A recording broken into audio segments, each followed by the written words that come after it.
1 Samuel 18ஆம் அதிகாரம் அதுல 30வது வசனம் வாசிக்கலாம். பெலிஸ்தருடைய பிரபுக்கள் புறப்படுகிற போதெல்லாம் தாவீது சவுலுடைய ஊழியக்காரர் எல்லாரை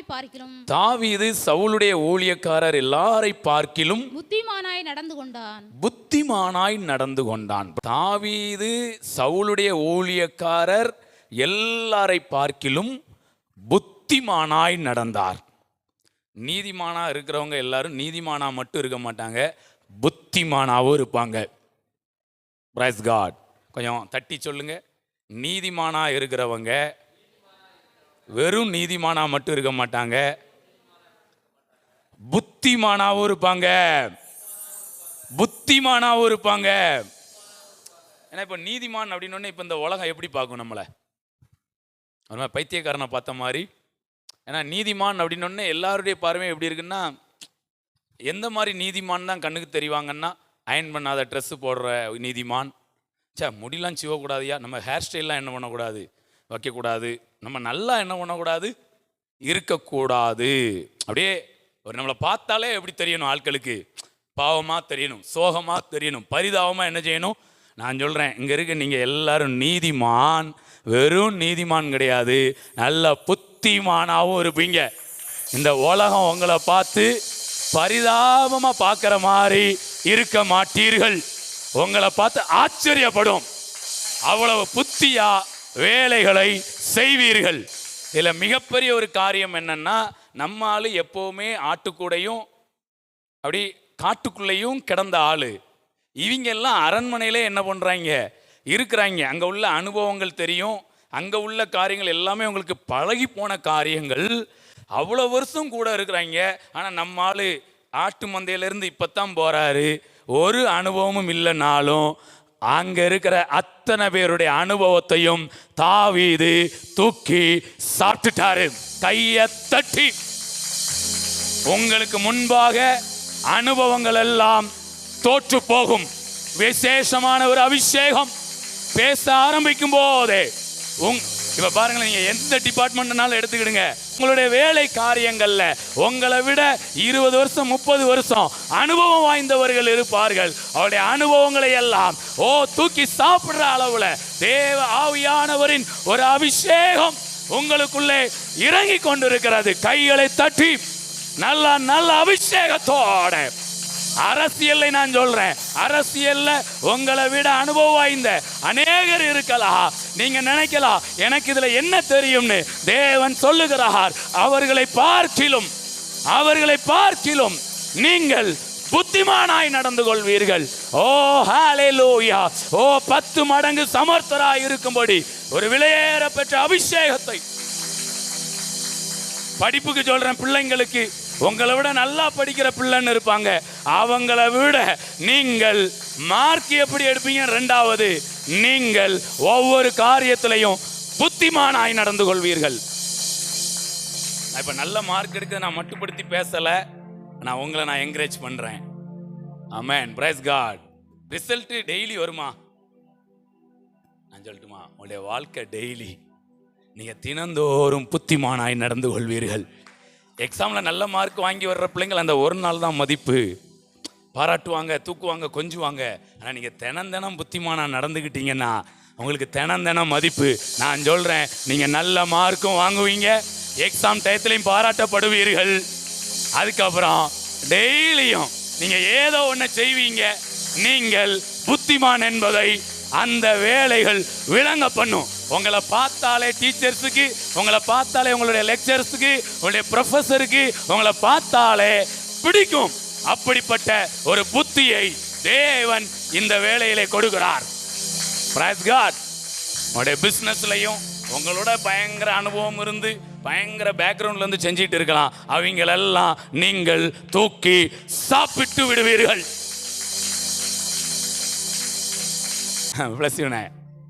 தாவீது பார்க்க இளைஞன், ஆனால் அங்கே இருக்கிற அத்தனை முதியவர்களை பார்க்கிலும் மிகுந்த அனுபவம் உள்ள. காரணம் என்ன தெரியுமா? என் தேவன் என் வெளிச்சம், என்னை இரட்சிப்பவரும் அவரே, என் ஜீவனின் பலனானவர், நான் யாருக்கும் அஞ்ச மாட்டேன்.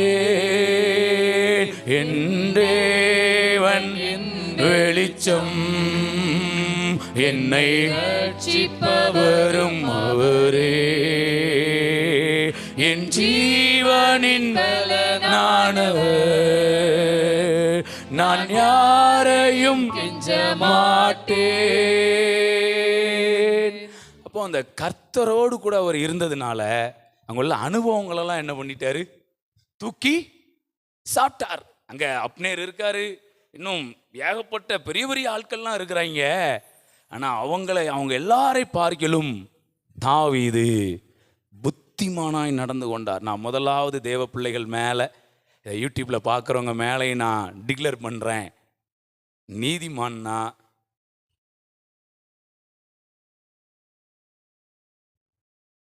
இது ஒரு நீதிமான் தான். நீங்கள் இந்த நீதிமானா மட்டும் இருந்துடக்கூடாது. தாவீத மாதிரி எதுக்கு நம்ம எதுக்கு தலை குனியணும்? ஹல்லேலூயா. ஆண்டவர் அபிஷேகத்தை கொடுத்த திட்டங்களை வச்சிருக்கிறாரு, அவர் கூட இருக்கிறாரு. நல்ல நீதிமானா, நல்ல புத்திமானா இப்படி என்ன பண்ணுங்க, இப்படி இருங்க. நல்லா சுறுசுறுப்பாக என்ன பண்ணுங்க, நல்லா களிப்பாக என்ன பண்ணுங்க இருங்க. ஹல்லேலூயா, பிரைஸ் காட். அந்த அளவுக்கு களிப்பாக என்ன பண்ணிடணும்? ஒரு நாள் சொல்லலாமா? என் தேவன் என் வெளிச்சம், என்னை ரட்சிப்பவரும் அவரே. என் ஜீவனின் பலனானவர், நான் யாருக்கும் அஞ்ச மாட்டேன். என் தேவன் என் வெளிச்சம், என்னை ரட்சிப்பவரும் அவரே. என் ஜீவனின் பலனானவர், நான் யாரையும் கெஞ்ச மாட்டேன். தேவன் கூட இருக்கிறதுனால அவருக்கு அனுபவம் இல்லாத இடத்துல கூட அவர் பெயர் வாங்குகிறார். புத்திமானா என்ன பண்றாரா? அடுத்து இன்னொன்னு சொல்லட்டுமா? நீதிமான்னா இவர் புத்திமானா மட்டும் இருக்க மாட்டாரு, சக்திமானாவும் இருப்பார். நீதிமான் புத்திமானாவும் இருப்பான், சக்திமானாவும் இருப்பான். இவன் தாவீது, இவர் வந்து கோலியாத்து, இவர் வந்து சவுலு. சரிங்களா? இப்போ இவருக்கு ஃபஸ்ட்டு பிரச்சனை, இங்கே பிரச்சனை. ஆள் ரொம்ப சின்ன பையன்தான், அதனால் ரொம்ப இவன் பயங்கரம் சின்ன பையன் தானே அப்படின்னொன்னே ஏறி மிதித்து என்னென்ன பேச முடியுமோ அத்தனையும் தலைவர் என்ன பண்ணியாச்சு. அடுத்து என்ன நடக்க போகுதுன்னு தெரில. இன்னும் கொஞ்ச நேரத்தில் தலை எங்கே இருக்க போகுது, இந்த கைக்கு என்ன செய்ய போகுது, வரப்போகுது, அது தெரில. தெரியாமல் சரி நீ பேசு, இதுதான் உனக்கு லாஸ்ட்டு பேச்சு, இன்னும் உனக்கு பேச்சும் கிடையாது, இன்னும் உனக்கு மூச்சும் கிடையாது அப்படின்னு இவன் மனசுக்குள்ளே நினச்சிக்கிட்டான். ஆனால் என்ன பேச முடியும் அத்தனையும் பேசியாச்சு. ஓகே முடிஞ்சுதாப்பா? முடிஞ்சுது. எடுறா கூழாங்கல்ல வச்சு சொல்லட்டுறா. சர் சர் சர் சர் சர் சர் சர் சர் சர் சர் சர் சுற்றி ஒரே வீடு. நெத்தியில் ஒரு ஓட்டு கீழே விழுந்து மேலே ஏறி நின்று என்னொன்னியாச்சு, கழுத்தை என்ன பண்ணிட்டான், கிரு கிரு கிரு கிரு கிருன்னு பேச்சாடா பேசினேன். அண்ணா அறுத்து தலையை என்ன பண்ணியாச்சு, கையில் எடுத்தாச்சு. ஓகே, இப்போ தாவீதுடைய சீன் என்ன செஞ்சுட்டு முடிஞ்சிட்டு. இப்போ இந்த சின்ன பிள்ளைய, இந்த இளைஞனை, இந்த இவ்வளோ பெரிய ஆள் எப்போ பார்த்தாலும் டேய் தூக்குங்கடா, அவனை ஈட்டி வச்சு குத்துங்கடா, அவனை தூக்குங்கடா, விடாதீங்கடா, எங்கே போனாலும் துரத்துன்னு துரத்தி எங்கே போனாலும் அங்கே இருக்கான், கேள்விப்பட்டோன்னே வந்துடுவார், இங்கே போனால் அங்கே வந்துடுவார், எல்லா இடத்துலையும் வந்து இவனை நிம்மதியாகவே என்ன செய்ய விடலை. இப்படியே துரத்தி ஒரு இடத்துல போய் அப்பா இங்கே தான் அவளுக்கு தெரியவே செய்யாது அப்படின்னு வந்து இருக்கிறாரு. தலைவர் இங்கேயும் என்ன பண்ணிட்டாரு, வந்துட்டார். வந்தோடனே அப்படியே அங்கே தங்கி இருக்கிறாங்க. இப்போ தாவீது பார்க்குறாரு, நாடா அது நம்மளை எங்கேயுமே, நான் என்ன சிங்காசனத்தையே கேட்டேன், ஆண்டவர் கொடுக்கும்போது கொடுப்பாரு, நான் அவரை தள்ளிட்டா ஏற போகிறேன் அப்படின்னு அப்படியே யோசிச்சுட்டே இருக்கும்போது அப்புறம் பார்த்தாரு. போயிட்டு இவர்கிட்ட ஒரு வேலையை செஞ்சுட்டு நம்ம யாருன்னு என்ன செய்யணும் காண்பிக்கணும். அப்புறம் இவர்கிட்ட பேசுகிற வார்த்தைகள் இருக்கு பாருங்களேன், பைபிள் அழகாக எழுதியிருக்கு. 1 சாமுவேல் 24:14. இவன் இஸ்ரவேலின் ராஜா யாரை தேட புறப்பட்டார்? செத்த நாயையா. ஃபர்ஸ்ட் என்ன சொல்றாரு? ஆனா அங்க என்ன சொன்னாரு தெரியுமா? செத்த நாய் தாண்டா, எனக்கு உன்னை தூக்குறான் பாடுறா, என்னடா சேனைகளின் தேவனை நீ எப்படா நிந்திக்கலாம்? பாடுறா, அவன் மாம்சத்தை பிச்சு இந்த காட்டு மிருகங்களுக்கும் ஆகாயத்து பறவைகளுக்கும் நான் போடலைன்னா பாடுறா அப்படின்னாரு. இங்க சொல்றாரு, ஐயா இஸ்ரவேலின் ராஜா ஒரு யாரை தேட புறப்பட்டார்? ஒரு செத்த நாயவா? நாய்னா என்ன அர்த்தம்? செத்த நாய்னா என்ன அர்த்தம்? நாய்னா கூட கொலைக்கும் கடிக்கும். ஆனால் செத்த நாய்னா கொலைக்கவும் செய்யாது, கடிக்கவும் செய்யாது. அப்படியே எவ்வளவு தாழ்மையாக பேசுகிறாரு பாருங்களேன். ஒரு செத்த நாயை தேடி வந்த மாதிரி வந்திருக்கீங்க. அதுக்கப்புறம் ஒரு தெள்ளுப்பூச்சியா? கையை தட்டுங்களேன். தாவீதுடைய இருதயம் இருக்கு பார்த்தீங்களா, அந்த புரிந்து கொள்ளுதல் வேற லெவலுங்க. சவுலுக்கு முன்னாடி தன்னை ஒரு பூச்சியா என்ன பண்றாரு? ஏங்க பகைச்சி கொல்றதுக்கு அலைஞ்சிட்டு இருக்கிறாரு. இவர்கிட்ட போய் இப்படி பேசினா எப்படி இருக்கும்? ஏறி மிதிச்சிட மாட்டாரு? இதுதான் வாய்ப்பு கிடைச்சதுன்ட்டு. ஆனால் இவருக்கு தெரியும், தேவனை பற்றியும் தெரியும், எனக்குள்ள அவர் கொடுத்திருக்கிற அபிஷேகத்தை பற்றியும் தெரியும். என்ன வார்த்தை பாருங்களேன். அவன் சத்துரு, இவனுக்கு இவர் சத்துரு, ஆனால் இவருக்கு இவன் சத்துரு கிடையாது. ஒரு நாள் இந்த தாவீது சவுல சத்துருவாவே அதையும் பாருங்களேன். அந்த வசனம் சூப்பரா இருக்கும் பாருங்க. 6 வாசிங்க. அவன் மனுஷரை பார்த்து, தாவீது தன் மனுஷரை பார்த்து, கர்த்தர் அபிஷேகம் பண்ணின என் ஆண்டவன் மேல் கையை போடும்படியான இப்படிப்பட்ட கர்த்தர் என்னை காப்பாராக. ஹல்லேலூயா. இவர் யாராம்? தாவீதுக்கு. ஆனா இவருக்கு இவன் யாராம்? சத்துரு. ஆனா இவனை சத்துருவா பார்க்கல, இவரை மித்துருவா தான் பார்க்கிறாரு. ஆனா டப்புன்னு தாவீதை நீங்க இப்படி திருப்பி விட்டுட்டீங்கன்னு வச்சுக்கிடுங்களேன். இங்க திருப்பிட்டீங்கன்னா அம்பி தம்பி, இங்க திருப்பி விட்டீங்கன்னா அந்நியன், இப்படி திருப்பிட்டா உடனே அப்படியே தெள்ளுப்பூச்சி, இப்படி திருப்பிட்டா எந்திரம். கோலியாத்துக்கு இவனை பார்த்தாலே பயம், குட்டு குட்டு குட்டு நடுங்கும். அப்படியே ஏய் செத்த நாய உன்னை அடிச்சு தூக்குறேன் பாடுறா அப்படின்றான். இங்க வந்துட்டா ஆண்டவனே இந்த தெள்ளுப்பூச்சியை தண்ணி, இங்க வந்தா ஏய் உன்னை இப்ப பாரு அவன் மாம்சத்தை பிச்சு என்ன செய்யறேன் பாரு. இங்க வந்தோடனே தகப்பனே ஒரு செத்த நாயை போல இருக்கேன். கோலியாத்தை பார்த்தா கரிச்சிக்கணும், சவுளை பார்த்தா அப்படியே அடங்கிடணும். இந்த சவுல் யார் தெரியுமா? அவர் என்ன சொல்ல? விருத்த சேதனம் உள்ள சவுல், விருத்த சேதனம் இல்லாத கோலியாத். ராஜாவாகிய சவுல், அவன் சத்துருவாகிய கோலியாத். இஸ்ரவேலின் தேவனின் சேனையை நிந்தித்தவன்.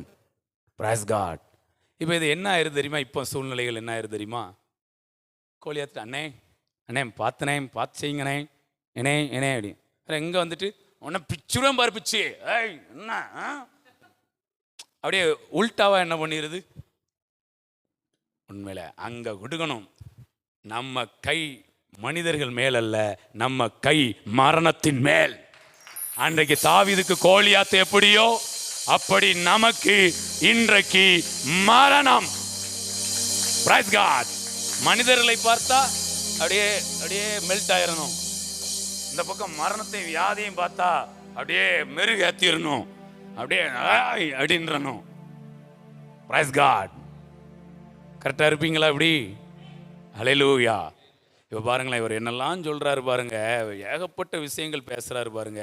அடுத்து அப்படியே வாசிக்கலாம். அதில் 1 சாமுவேல் 24:11. என் தகப்பனே பாரும். எப்படி அவன் கொல்ல வந்திருக்காரு, அவரை போய் ஆண்டவங்காரு, தகப்பன்கிறாரு, தன்னுடைய ஆட்கள்கிட்ட ஆண்டவங்கிறாரு. அங்கே அவர்கிட்ட போய் தகப்பனே. எப்படி இருக்கு பாருங்களேன் வார்த்தைகளை. ஏங்க இப்போ இப்படிலாம் இவன் பேசுறதுனால, இப்படி இறங்கி போறதுனால இப்போ அவர் இவனை அடி வெளுத்துருவாரா? ஒன்றும் நடக்காது. இவர் இறங்க இறங்க இறங்க என்ன ஆகுது தெரியுமா? இவரை கரைச்சிக்கிட்டு இருக்காரு. வந்த வெறி எல்லாம் என்ன செய்யுது? அப்படியே குறைய ஆரம்பிக்கு பாருங்களேன். கடைசியில் என்ன ஆயிட்டு? கொல்லணும்னு வேகமாக வந்த ஆளு. அடுத்து கீழே பார்க்கலாம் பாருங்க. 17 வாசிங்க. அல்ல 16. தாவீது இந்த வார்த்தைகளை சவுலோடே சொல்லி முடித்த பின்பு சவுல் என் குமாரனாகிய தாவீதே, இது உன்னுடைய சத்தம் அல்லவா என்று சொல்லி அவர் என்ன சொல்றாரு? இதுவரைக்கும் சத்துருன்னவரு இப்ப தாவீது இப்படி சொன்ன உடனே என் குமாரனாகிய தாவீதே எப்படி தாவீது தன்னுடைய சத்துருவையும் தன்னுடைய தகப்பனாய் மாற்றிவிட்டார். அவர் வாயால மகன்னு சொல்ல என்ன பண்ணிட்டாரு, என் குமாரனே அப்படின்னு என்ன பண்ணிட்டாரு, சொல்ல வைத்து விட்டார். நீங்கள் இறங்கி போவதினால் ஒரு நாளும் நீங்கள் வெட்கப்பட மாட்டீர்கள், அழிக்கப்பட மாட்டீர்கள், நீங்கள் மரியாதையை பெற்றுக்கொள்வீர்கள். இது எங்க ஆரம்பிச்சது தெரியுமா? ஆரம்பத்தில் சொல்லப்பட்டது பார்த்தீங்களா, கர்த்தர் தாவீதோட கூட இருந்தார். தாவீது தன்னுடைய எல்லா காரியங்களிலும் புத்திமானாய் நடந்து கொண்டார். ஒரு மரண பள்ளத்தாக்கில், ஒரு மரண சூழ்நிலையில், தன்னுடைய தலை எடுக்கப்படக்கூடிய சூழ்நிலையில கூட இந்த தாவீது புத்திமானாய் நடந்து கொண்டார். எது புத்தி தெரியுங்களா? சவுலுக்கு முன்னாடி இப்படி பேசுறது புத்தி, கோலியாத்துக்கு முன்னாடி அப்படி பேசுறது புத்தி. இதுதான் புத்தி. அக்கா எங்கேயும் போயிட்டு தகப்பனே இல்லைன்னா, ஆமா சவுலை பார்த்து தகப்பனேன்னா வேற தாத்தா பாட்டனாரே, ஏன்னா அவ்வளோ உயரம் இருக்கான். பாட்டனாரே பார்த்து செய்யுங்க, பாட்டனாரே நீர் எங்களுக்கு ஆண்டவன் என்ன வச்சு நல்லா செய்வான். அவன் ஒரே மிதிச்சிட்டான். அப்போ நம்ம குடுப்புல வாயே என்ன பண்ண கூட அடுத்து இப்படிப்பட்ட ஒரு அபிஷேகத்தை இன்ஸ்டால் பண்ணிக்கிடுங்க. இன்னைக்கு கோலியாத்திட்ட எப்படி நிக்கணும், சவுல்கிட்ட எப்படி நிக்கணும். சவுலை வென்று விட்டார், அங்க கோலியாத்தை கொன்று விட்டார். கையை தட்டுங்க. நல்லா நல்லா நல்லா. கோலியாத்தை கொன்று விடணும், சவுலை வென்று விடணும். இன்றைக்கு இந்த ஒரு அபிஷேகம் உங்களுக்குள் இந்த வார்த்தைகளின் மூலமாய் இறங்கி கொண்டிருக்கிறது. உலகத்தில் இருந்து வருகிற எல்லா எதிரடையான காரியங்களையும் நீங்கள் கொன்று போடுவீர்கள். உள்ளுக்குள் இருக்கிற காரியங்களை நீங்கள் வென்று விடுவீர்கள். ஓ ஹalleluya. மரணத்தை கொன்று போடுகிறவர்களாய், மரணத்தை பரிகரிக்கிறவர்களாய், மனிதர்களை வென்று விடுகிறவர்களாய் இருக்கத்தக்க ஒரு அபிஷேகம். இன்னும் கிளைமேக்ஸ் வரல இந்த சிச்சுவேஷனுக்கு. இன்னொரு கிளைமேக்ஸ் இருக்கு பாருங்களேன், வேற லெவல் கிளைமேக்ஸ். இப்போ பாருங்க, தாவீது யாருன்னு சவுலுக்கு நல்லா தெரியும். இவன் லேஸ்பட்ட ஆள் கிடையாது. பார்க்கத்தான் கொஞ்சம் சுல்லா மாதிரி இருக்கான், பெரிய சுக்கான். கோலியாத்தின் கழுத்தை அறுத்தவன். சவுலை பார்த்து அந்த அவனுக்கு ஈக்குவலா எதிரியா பார்த்து பேசியிருந்தா எப்படி பேசுவாங்க? ஓ என்னை பத்தி தெரியுங்களா? கோலியாத்து கழுத்தை அறுத்தவன். அவன் கழுத்தை அறுக்க எவ்வளோ நேரமையாகும்? கோலியாத்து யாராவது போனீங்களாயா அப்படின்லாம் என்ன செய்யலாம், பேசலாம். ஆனால் இவன் தேவனின் இருதயத்துக்கு ஏற்றவன். சொல்லுங்களேன், தேவனுடைய இருதயத்துக்கு ஏற்றவன். நீங்கள் புத்திமான் எதில் தெரியுமா? அவருடைய இருதயத்துக்கு ஏற்றவளாக இருந்தால் நீங்களும் நானும் புத்திமானாக இருக்கிறோம். ஆட்டோமேட்டிக்காக சக்திமானாக மாறிடுவீங்க. இந்த உலகம் உங்களை ஜெயிக்காதுங்க, எதுவும் உங்களை ஜெயிக்க முடியாது. எல்லாவற்றையும் நீங்கள் ஜெயித்து நிற்பீர்கள். உடனே ஓ நான் கோலியாத்தை கழுத்தறுத்த மாதிரி உமரெல்லாம் நான் என்ன பண்ண மாட்டேன், அறுக்க மாட்டேன்யா. உடனே சுசான்னு ஒன்றும் செய்ய மாட்டேன்னு சொல்லலை. ஓ சவுலே, எனக்கு நான் யாருன்னு உமக்கு என்ன செய்யணும் தெரியணும். கோலியாத்தை கழுத்தை அறுத்தவன். இப்போ உம்முடைய கழுத்தை நான் அறுக்க மாட்டேன், அதுக்காக உங்க சும்மாவும் விட மாட்டேன். யார் மேலே? நான் உம்முறை கர்த்தர் அபிஷேகம் பண்ணி நான் ஆண்டவன் நான் சொல்கிறேன்ல, என் தகப்பேன்னு சொல்கிறேன்ல. அப்போ நீரும் நீ கர்த்தரால் அபிஷேகம் பண்ணப்பட்டவன் அப்படின்னு நினைக்கணும்ல. ஆனால் நினைக்கலல்ல, அதுக்காக நான் அறுப்பேன். நான் சொல்கிறேன் தேவ பிள்ளைகளுக்கு, எதிருடைய கழுத்தை அருங்க, உள்ளே இருக்கிறவங்களுடைய வஸ்திர தொங்கலை அருங்க, அறுத்து எடுக்கணும், அறுத்து எடு. ஆரம்பத்தில் மோசமான ஆள் தான், நம்ம ஆள் 2 வார்த்தையை போட்டு பாசமான ஆளாக மாற்றிட்டாரு. ஆண்டவன் சொல்லி தகப்பனேன்னு சொல்லி மோசமான சவுலையும் பாசமான சவுலா மாற்றி விட்டார். கையை தட்டி ஒரு விசேஷமான ஒரு அன்பின் அபிஷேகம், ஒரு ராஜ்யத்தின் மனநிலை, ஒரு ராஜ்யத்தின் கலாச்சாரம் உங்களுக்குள்ளே விதைக்கப்பட்டு கொண்டிருக்கிறது. இதை மிகப்பெரிய அறுவடையாய் நீங்கள் அறுத்து கொள்வீர்கள். எத்தனை மோசமான காரியங்கள் உங்களை நெருங்கி வந்தாலும் அதையெல்லாம் பாசமானதாய் மாற்றி விடுவீர்கள். இதே வேலையை யாக்கோபுக்கு யார் செய்ய வேண்டியதா இருந்துச்சு? அண்ணக்காரன் பட்டயத்தோட இருந்தானா 400 பேரை கூட்டிக்கிட்டு 20 வருஷம் கழிச்சு தலைவர் வராரு. இப்போ யாக்கோபுன்னு நீங்கள் இப்போ ஏசா வந்துட்டே இருக்காரு. உடனே இவருக்கு யாக்கோபு பயங்கர பயம். முன்னாடி என்னச்சு முடியல, போக முடியல. உடனே வேலைக்காரிகள், அதுக்கப்புறம் லேயால், ராகேல் அப்படியே வரிசையாக விட்டு முன்னாடி அனுப்பிட்டார். இவரால் புருஷனாக போக முடியலை. உடனே பிந்தி தனித்து இருக்கிறார். ஆண்டவரோடு கூட இரவெல்லாம் என்ன பண்ணுறாரு, போராடி ஜெபிக்கிறார். நீர் என்னை ஆசீர்வதித்தால் ஒழிய நான் உம்மை போக விடேன் அப்படின்னு. உடனே அங்கே ஒரு பெரிய ஒரு காரியங்கள்லாம் நடந்து பிறகு ஏசா வரும்போது அப்படியே மோசமானவனா பட்டயத்தை தூக்கிட்டு வந்தார். கடைசியில் இவர் ஆண்டவரோட கூட உறவாடி போராடி ஒரு ஆசீர்வாதத்தை பெற்றுக்கொண்ட உடனே வெட்டுன்னு வெட்டியிருக்கணும் யாக்கோபை. ஆனால் கழுத்தை கட்டி பிடிச்சி அழுதாராம். கையை தட்டுங்களேன். Price God. அன்றைக்கு அதை தேவன் வெளியில இருந்து செஞ்சாரு. இங்க தாவீதுக்குள்ள தேவன் உள்ளுக்குள்ள இருந்தே என்ன பண்றாரு, செய்கிறார். Praise God. நான் சொல்றேன், நீங்க சில காரியங்களை ரொம்ப போராடி பெற்றுக்கொள்ள மாட்டீங்க. 2 வார்த்தையில் நீங்கள் வென்று விடுவீர்கள். யாக்கோபு போராடி பெற்றுக்கொண்டதை தாவீது சிம்பிளா ஈஸியா தன்னுடைய இருதயத்தின் ஆழத்திலிருந்து தனது அன்பை சவுலுக்கு நேராய் வெளிப்படுத்தி தன்னுடைய வல்லமையையும் வெளிப்படுத்தி அதை சம்பாதித்துக் கொண்டார். இதுல இந்த தகப்பனேன்னு போய் சொன்னார் பாத்தீங்களா, இது ஒரு வல்லமையான காரியத்தை செய்யாம தகப்பனே அப்படின்னா ஒற்றே மிதி நெஞ்சிலே மிதிச்சு, யாரா உனக்கு அப்பா? ஏன் யோனத்தான் தான்டா எனக்கு மகன், யோனத்தானுக்கு தான் நான் அப்பா. அப்படியே நீ அப்பான்னு சொல்லி அப்படியே சிங்காசனத்திலிருந்து உட்கார்ந்துடலான்னு பார்த்துட்டு அப்படி இப்படின்னு வட்டு வெளுவெளுன்னு என்ன பண்ணியிருப்பாரு. நான் தலைவர் இதை கையில் வச்சிருந்ததுனால இந்த இந்த இந்த இந்த இந்த வஸ்திரத்தவங்களை பார்த்த உடனே சவுலுக்கு எப்படி இருந்திருக்குன்னு தெரியுமா?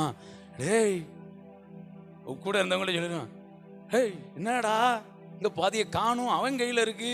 அவ கூட இருக்கேன் வேணா நக்கலாவில் நம்மளை மாதிரி ஆள் இருந்துன்னா சொல்லியிருப்பான், அவன் கோழியாத்த மாதிரி கழுத்தை அறுத்திருப்பான். சரி, நீர் இஸ்ரவேலின் ராஜா, தேவனால் அபிஷேகம் பண்ணப்பட்டவர், தகப்பன்கிற மனநிலையோடு அவன் இருந்ததுனால கழுத்தை அறுக்காம வஸ்திரத்தொங்கலை என்ன பண்ணியிருக்கான், அறுத்துட்டு போயிருக்கான். ஒன்னே அப்படியே அந்த பயம், தாவீதை குறித்த பயம் என்ன செஞ்சது சவுலுக்குள்ள பயங்கரமா. நான் உங்களுக்கு சொல்றேங்க, எதிரிய வேற அறுத்துருங்க. நம்ம சவுலுக்கு எதிராக எதையுமே செஞ்சிடக்கூடாதுன்னு இருந்தால் நம்மளை பைத்தியக்காரங்களா என்ன பண்ணிடுவாங்க. நம்ம என்னதான் கோலியாத்து தலையை கையில் அறுத்து ஒரு நாள் வைத்திருந்தாலும் அந்த கோலியாத்து தலை எப்பவும் நினைவுக்கு என்ன செய்யாது, இப்படி அப்பப்போ ஒரு வஸ்திரத்தொங்கலை அறுத்து கையில் வச்சுட்டு இப்படி காமிச்சத்தான் பழைய. உண்மையிலே சொல்றேன், ஒரு ஒரு ஒரு ஒரு பக்கத்தில் வஸ்திரத்தொங்கல் தான். தேவனுடைய இருதயமாக இருந்ததினால் இவர் கையில் எதுவுமே இல்லாமல் இல்லை. அக்கா சவுலு தலையும் கையில் கொண்டு வந்துடல. அவருக்கு புரியணும் இவருடைய வல்லமை என்னங்கிறது, இவருடைய அபிஷேகம் என்ன. ஏன்னா அவருடைய அபிஷேகம் என்னன்னு இவருக்கு என்ன செஞ்சுட்டு, ஆனால் இவருடைய எங்க சொல்லாமலே சிலருடைய அபிஷேகம் நமக்கு தெரியணுங்க. அவங்க தாங்க அந்த காட்ஸ் ஈக்குவல். கையை தட்டி கையை தட்டி கையை தட்டி. நமக்கெல்லாம் நிறைய பேர் அபிஷேகம் சொல்லாம தெரியுது. ஆனா நிறைய பேருக்கு நம்ம அபிஷேகத்தை இப்படி கூழாங்கல்ல தூக்கி காமிச்சாலோ இல்ல வஸ்திர தொங்கலை அறுத்து காமிச்சா தான் தெரியுது. இன்னைக்கு நீங்க வஸ்திர தொங்கலை அறுப்பீர்கள். எங்க தலையை அறுக்கணுமோ அங்க தலையை அறுப்பீங்க, எங்க வஸ்திர தொங்கலை அறுக்கணுமோ அங்க வஸ்திர தொங்கலை அறுப்பீர்கள். மிக முக்கியமான சத்தியத்தை உங்களோடு கூட பேசி கொண்டு இருக்கிறேன்.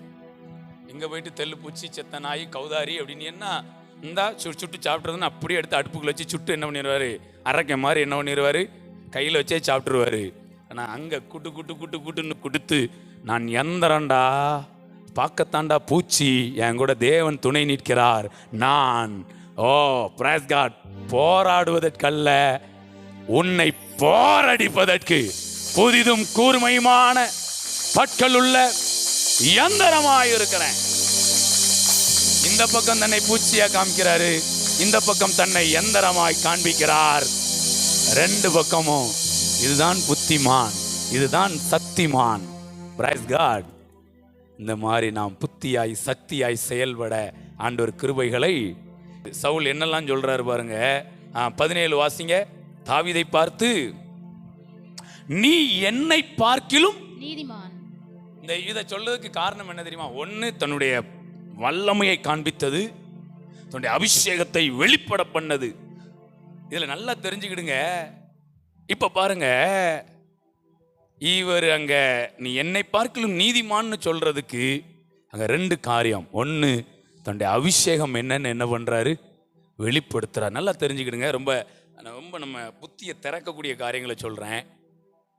அவருடைய காரியங்களை மெயின்டைன் பண்றாரு. அவருடைய காரியங்கள்லாம் கரெக்டா என்ன பண்றாரு, மெயின்டைன். இப்ப நம்ம திடீர்னு நம்ம கத்தியெல்லாம் எடுத்து வாழைப்பழத்தை அறுத்தா கூட என்ன செய்யாது. ஆனா இவர் பட்டயத்தை எப்பவும் ஆயத்தமா வச்சிருக்கிறாரு. அப்படி தொட்டாலே வெட்டுற அளவுக்கு கையை தட்டுங்க. உங்க பட்டயம் எப்பொழுதும் அது தீட்டப்பட்டதாய் கூர்மையானதாய் இருக்கணும். இருந்தால் உங்களை நீதிமானாகவும் காண்பிக்கலாம், உங்களை புத்திமானாகவும் காண்பிக்கலாம், உங்களை சக்திமானாகவும் காண்பிக்கலாம். Praise God. இவர் டெய்லி இவர் பட்டயத்தை என்ன பண்றாரு. அப்ப நீங்க டெய்லி உங்க பட்டயத்தை என்ன பண்ணுங்க, தீட்டி. அதனால தான் அந்த வஸ்திரத்தொங்கலை போய் அறுக்கும்போது சத்தம் கூட என்ன செய்யல. நம்ம டெய்லி தீட்டாத அருவாளா இருந்தா போய் இங்க குறு குறு குறுன்னு அறுக்கல, டேய் எவன்டா எவன்டான்னு பிடிச்சி சக்குன்னு பிடிச்சி அப்படியே கழுத்து என்ன பண்ணிருப்பாங்க. நீங்கள் புத்திமானா இருக்கணும்னா, நீங்க சாதிக்கணும்னா, உங்களுடைய காரியங்களை எப்பொழுதும் கூர்மையாய் வைத்துக் கொள்ளுங்கள். அப்பதான் நமக்கு சத்துருவா வர்றவங்களையும், நமக்கு மோசமா வர்ற காரியங்களையும் அந்த பட்டயத்தை கொண்டு உங்களை புத்திமானாகவும் உங்களை சக்திமானாகவும் நீங்க என்ன செய்ய காண்பிக்க. ஹல்லேலூயா. தாவீது ஒவ்வொரு நாளும் தேவ பிரசன்னத்திலையும் தன்னை கூர்மையாய் வைத்து கொண்டார். இல்லைன்னா இந்த அனுபவம்லாம் தெரியாதுல்ல. ஒன்று அவர்கிட்ட வெட்டு வாங்கியிருப்பாரு தாவீது, இந்த தேவ பிரசன்னத்துல இல்லைன்னா.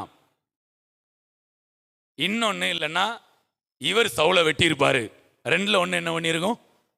ஆனா இங்க ரெண்டுக்கும் வேலை இல்லை. அதுக்காக சும்மா பைத்தியக்காரத்தனமாவும் தாவீது என்ன பண்ணல. தேவ பிரசனம் அவங்களை பைத்தியக்காரத்தனமா இருக்க விடாது, புத்திசாலிகளாய் இருக்க வைக்கும். நான் உங்களை ரொம்ப ரெக்வெஸ்ட் பண்றேன், எப்பவுமே பிரசன்னத்தில் இருங்க. நல்லா தேவனோடு கூட இருங்க. காட்ஸ் வாய்ஸ் கேட்கட்டும், காட்ஸ் வாய்ஸ் கேட்கட்டும். நான் அடிக்கடி சொல்லியிருக்கேன், ஒருவேளை நீங்கள் பைபிள் வாசிக்காமல் இருந்தாலும் வாசிக்கணும் கண்டிப்பாக. அப்படியே ஏதோ ஒரு சூழ்நிலை எனக்கு நான் ரொம்ப பிஸி ஆகிட்டேன் வாசிக்கலைனாலும் ஒரு காட்ஸ் வாய்ஸ் உங்களுக்கு என்ன பண்ணணும், கேட்கணும். அது கேட்கலன்னா நீங்கள் டேஞ்சர். கண்டிப்பாக அந்த காட்ஸ் வாய்ஸ், அந்த அந்த அந்த அந்த திருப்தி உங்களுக்கு இருக்கணும். ஆண்டவருடைய பிரசன்னம் என் கூட இருக்குது, தேவன் என்கிட்ட பேசுகிறாரியா அப்படிங்கிறது நீங்கள் ரொம்ப ரெஃப்ரெஷ்ஷாக இருப்பீங்க. எதையுமே குழப்பமாக என்ன பண்ண மாட்டீங்க, செய்ய மாட்டீங்க. ஒன்றை செஞ்சுட்டு ஐயோ இப்படி செஞ்சுட்டேனே, ஐயோ அப்படி செஞ்சுட்டேனே அப்படின்னு குழப்பமே. வஸ்திரத்தொங்கலை என்ன பண்ணார், அறுத்துட்டு வந்து காமிச்சார். இப்போ பாருங்களேன், அவர் பாசமாக பேச ஆரம்பிக்கிறாரு. 1 சாமுவேல் 24 பாருங்க, எப்படி வந்த சவுல், எப்படியாவது அவனை நான் கொன்று போட்டுருவேன் அப்படின்னு வந்தவர் இப்போ என்னெல்லாம் பேசுகிறாரு, ஆச்சரியமாக இருக்குது பாருங்க. வாசிக்கலாம். அதில் தாவீதை பார்த்து, நீ என்னை பார்க்கிலும் நீதிமான், நீ எனக்கு நன்மை செய்தாய். Praise God. என்ன செஞ்சான், வஸ்திரத்தொங்கலை அறுத்தது என்னது, நன்மை. ஏன்னா அவருடைய வலிமை என்ன பண்ணணும் தெரியணும். ஓகே, நீ எனக்கு நன்மை செய்தாய், நானோ உனக்கு தீமை செய்தேன். அப்படி கையத்தட்டுங்க, கையத்தட்டுங்க. நீங்க சக்திமானாகவும் நீங்கள் புத்திமானாகவும் நடந்து கொள்வீர்கள் என்றால் உங்களுக்கு விரோதமா தீமை செய்ய வந்தவங்க எல்லாரும் வாயை திறந்து டிக்ளேர் பண்ணிட்டு போயிடுவாங்க, நீ என்னை பார்க்கிலும் நீதிமான், நீதிமாட்டி, நீதி உள்ளவள், நீ எனக்கு நன்மை தான் செஞ்ச, நான் தான் உனக்கு என்ன பண்ணிட்டேன், தீமை செஞ்சிட்டேன்னு வாய் திறந்து எந்தவித கட்டாயமும் இல்லாம அவர்களே சொல்லக்கூடிய அளவுல தேவ ஆவியானவர் நடத்துவார். Praise God. நான் ஒரு வார்த்தை பாருங்களேன். அடுத்து, நீ எனக்கு நன்மை செய்ததை, நீ எனக்கு நன்மை செய்ததை இன்று விளங்க பண்ணினாய். அடுத்து, கர்த்தர் என்னை உன் கையில் ஒப்பு கொடுத்திருந்தோம். என்னெல்லாம் பேசுறாரு பாத்தீங்களா. இதுக்கு காரணம் என்ன தெரியுமா, ஒன்னு வஸ்திரத்தொங்கலை அறுத்தது, ரெண்டாவது தகப்பனேன்னு சொன்னது. ஒரு பக்கத்துல நீங்க வல்லமையை வெளிப்படுத்தணும், இன்னொரு பக்கத்துல அன்பை. வெறும் வல்லமை மட்டும் இருந்தாலும் வேலைக்கு பகை தொடர்ந்துகிட்டே தான் இருக்கும். வெறும் பவர், அனாயிண்டிங், அபிஷேகத்தை மட்டும் வச்சுக்கிட்டே இருந்தீங்கன்னா பகை என்னதான் பண்ணிக்கிட்டே இருக்கும், தொடர்ந்து இன்ஃபினிட்டிவாக போய்கிட்டே தான் இருக்கும். ஆனா எப்போ அன்பை வெளிப்படுத்துறீங்களோ அப்போ பகைக்கு முற்றுப்புள்ளி வைக்கப்படுகிறது. பகையாக நிற்கிற நடுச்சுவர் தகர்க்கப்படும். Praise God. அப்ப தகப்பனேன்னு சொன்ன உடனே அங்க எல்லாம் என்ன பண்ணுது?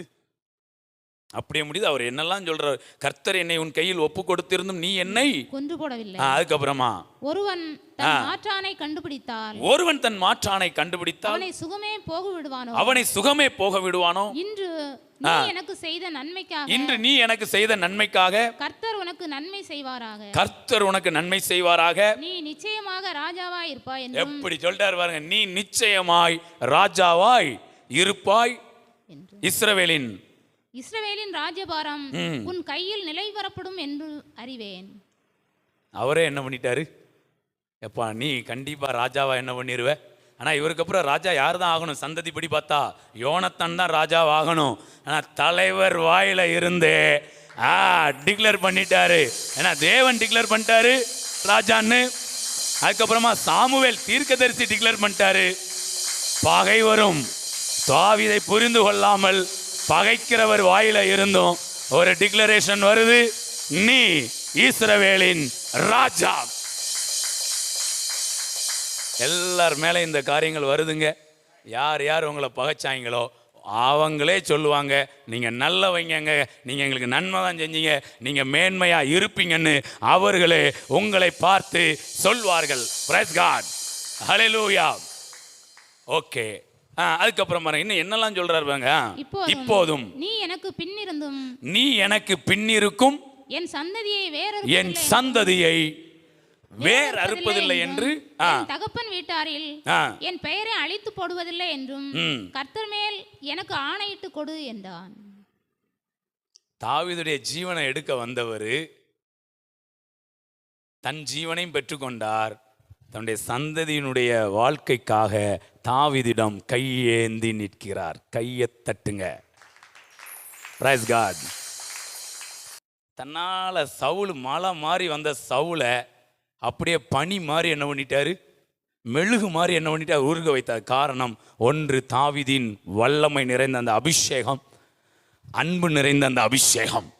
அபிஷேகத்துக்குள்ள வல்லமையும் இருக்கு, அபிஷேகத்துக்குள்ள அன்பும் இருக்கு. ரெண்டையும் சவுல்ட்ட என்ன பண்ணாரு?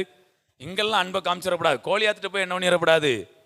மரணத்துட்டு போய் அப்படியே சார் நீங்கள் இப்படியே தான் போய்கிட்டே இருப்பீங்களா, இல்லை நீங்கள் இப்படி கொஞ்சம் உங்கள் வீரியத்தை குறைப்பீங்க சார் அப்படிலாம் என்ன பண்ணக்கூடாது.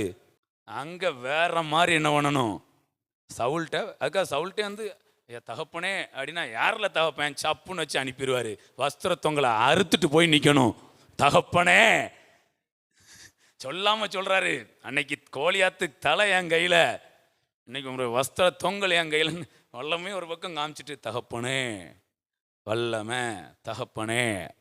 ரெண்டு அபிஷேகமும் அம்பிக்குள்ளேயும் அந்நியனுக்குள்ளே இருந்த மாதிரி இருந்து வேலை என்ன செய்யணும் பார்க்கணும். ஓகே, இப்போ பாருங்க கேட்குற, இப்போதும் நீ எனக்கு பின்னிருக்கும் என் சந்ததியை வேற அறுப்பதில்லை, என் தகப்பன் வீட்டார் என் பெயரை அழித்து போடலை என்றும் கர்த்தர் பேரில் எனக்கு ஆணையிட்டு கொடு அப்படின்னு என்ன பண்ணுறாரு. ஹல்லேலூயா. Praise God. அவருக்கு என்ன பயம் வந்துட்டு பார்த்தீங்களா? இவர் சவுளுடைய அனுபவம் என்ன? பழி வாங்கிறது சவுளுடைய எண்ணம், ஆனால் அன்பு செலுத்துறது தாவீதுடைய எண்ணம். அப்போ சவுல் தன்னுடைய அந்த மனநிலையிலிருந்து தாவீதுகிட்ட பேசுகிறாரு, நம்ம போனதுக்கப்புறம் என் சந்ததி என்ன பண்ணிடக்கூடாது, வேற அறுத்துற கூடாது அப்படின்னு சொல்லி இந்த வார்த்தைகளெல்லாம் என்ன பண்ணுறாரு. இன்னும் அவர் தாவீதுடைய இருதயத்தை என்ன பண்ணலை, யோ வேற இருக்க மனநிலை இருந்தால் உமர் கழுத்தையே நான் அறுத்திருப்பேன் ஐயா. உண்மையிலே தாவீது வருத்தப்பட்டிருப்பாரு. வஸ்திரத்தவங்களை அறுத்தப்பவே நான் யாருன்னு தெரிஞ்சிருக்க வேண்டாமா, உங்களுடைய சந்ததியை நான் அறுக்க மாட்டேன்னு இதெல்லாம் சொல்லியாயா. இதுக்கெல்லாம் ஒரு ஆணை வேற ஆணை வேணுமா? என்ன ஆணை? ஆணை வேண்டாம், ஒரு பூனையும் என் அன்பு போதுமையா, உங்க சந்ததியை நான் கும்முன்னு பார்த்துக்கிடுவேன். Praise God. இதுதாங்க ராஜ்யத்தின் மனநிலை. நம்ம இப்போ இதெல்லாம் நல்லா செஞ்சுக்கிட்டு இருக்கோம், அதனால நான் பிரசங்கம் பண்ணுறேன்னு இல்லை, எல்லாம் செய்யணும்னு பிரசங்கம் பண்ணிகிட்டு இருக்கிறேன். இந்த மாதிரி நம்ம வாழ்க்கையில் அனுபவமா. ஹல்லேலூயா. இன்றைக்கு ஆண்டவர் நம்மோடு பேசுகிறார். நாளை இதெல்லாம் நம்முடைய வாழ்க்கையின் அனுபவமாய் மாறி இருக்கும். இப்போ 1 சாமுவேல் 18 வந்துடலாம். அதில் நான் ஆக்சுவலாக சொல்ல வந்த வார்த்தை இன்னும் சொல்லலை, அதை மட்டும் நான் சொல்லி முடிக்கிறேன். பெலிஸ்தருடைய பிரபுக்கள் புறப்படுகிற போதெல்லாம் தாவீது சவுலுடைய ஊழியக்காரர் எல்லாரை பார்க்கிலும் புத்திமானாய் நடந்து கொண்டான். லாஸ்ட் சென்டென்ஸ் வாசிங்க. அவன் பேர் மிகவும் கனம் பெற்றது. கையை தட்டி. தாவீதின் பேர் மிகவும் கனம் பெற்றது. தேவனை ஆராதிக்கிற பிள்ளைங்க கனவீனமா இருக்க முடியாது. தேவ திட்டத்தில் இருக்கிற பிள்ளைங்க கனத்தோடு தான் இருப்பாங்க. ராஜரீக அபிஷேகத்தை பெற்றுக்கொண்டவர்கள் கனமாய் பார்க்கப்படுவார்கள். அதுல இப்படி எழுதியிருந்தா கூட நம்ம குறைச்சி எடுக்கலாம். தாவீது பேர் கனம் பெற்றதுன்னா கூட பரவாயில்ல. தாவீது பேர் மிகவும் கனம் பெற்றது. நான் நம்புறேன் என் பேர் மிகவும் கனம் பெற்றதா இருக்கும். உங்களுடைய பேரும் மிகவும் கனம் பெற்றதா இருக்கும். நல்லா நல்லா கையை தட்டி நீங்களே உங்க தலை மேல வச்சு சொல்லுங்க, என் பேர் மிகவும் கனம் பெற்றிருக்கும். என் பேர் மிகவும் கனம் பெற்றிருக்கும். என் பேர் மிகவும் கனம் பெற்றிருக்கும். Praise God. நல்ல ஒரு டீச்சிங்கையும் கொடுத்துருக்குறோம். நல்ல ஒரு அனாயிண்டிங்கையும் என்ன பண்ணியிருக்கிறோம், கொடுத்துருக்குறோம். பேலன்ஸ்டாக பேசியிருக்கிறோம். மனசில் வச்சுக்கிடுங்கண்ணே. கோலியாத்திட்ட நான் எப்படி நடந்துக்கிடணும், சவுல்கிட்ட நான் எப்படி நடந்துக்கிடணுன்ட்டு ரொம்ப பக்குவமாக ஆண்டவர் நமக்கு வசனத்தின் மூலமாக பேசியிருக்கிறாரு. இதெல்லாம் நீங்கள் கரெக்டாக விட்டுறாதீங்கண்ணே. இதெல்லாம் ரொம்ப முக்கியமான லைஃப் லாங்குக்கும் இது லைஃப் டைம் செட்டில்மெண்ட்டு. ஏதோ 1 month பேக்கேஜ் 1 month ஸ்கீம்லாம் கிடையாது. Unlimited life long. Praise God. So நல்ல மைண்டில் வச்சுன்னா ஒரு மாதத்துக்கு அந்த சத்தியத்தை மறுபடியும் என்ன பண்ணுங்க. ஓகே, ஆண்டவர் பெரிய காரியங்களை செய்வாராக. ஓகே, அவர் பேர் மிகவும் கனம் பெற்றது. அதை போல இங்கே வந்திருக்கிற நம்ம எல்லாருடைய பேர் மிகவும் கனம் பெறும். ஹல்லேலூயா. இப்போ ஏற்கனவே சில காரியங்களை கனம் பெற்று கொண்டு இருக்கிறது. இன்னும் வேற லெவலில் கனம் பெறுவீர்கள்.